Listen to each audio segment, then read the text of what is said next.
বোঝানো হয়েছে, আলাদা হয়ে যাওয়া বোঝানো হচ্ছে। এই কারণে কিন্তু তোমার উপাদান কারক। কিন্তু যদি বলা হয় যে বাড়ি থেকে নদী দেখা যায়, এই যে আমি বাড়িতে দাঁড়িয়ে আছি, কিন্তু এখানে কিন্তু আমার বাড়ির সাথে কিন্তু আমার কি আমি অবস্থান করছি যুক্ত অবস্থায়।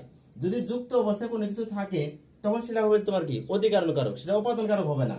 যেমন বাড়িতে আমি অবস্থান করতেছি, অবস্থান করে নদী দেখতেছি, এর বাড়িটা তোমার কি অধিকরণ কারক। এরপর আমি ঢাকা যাব, এই যে আমি ঢাকা যাব, ঢাকার তোমার কি একটা জায়গাকে বোঝানো হচ্ছে, মানে যার কাজটা হচ্ছে কোথায়, ঢাকায়, মানে ঢাকার উদ্দেশ্যে যাচ্ছি আমি।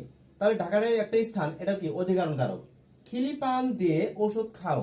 আচ্ছা, এই খিলি পান আর ওষুধ এটা কি তোমার কি আলাদা না? খিলি পানের মধ্যে আমি কি করতেছি, ওষুধটা দিচ্ছি, দেওয়ার পর কি দুটো কি এক জায়গায় যুক্ত অবস্থায় আছে, মানে এক জায়গায় অবস্থান করতেছে। যখন যুক্ত অবস্থায় থাকে বা এক জায়গায় অবস্থান করে তখন সেটা তোমার কি হয়ে যায় অধিকরণ কারক। তাহলে তোমার খিলি পানের হবে তোমার কি অধিকরণ কারক।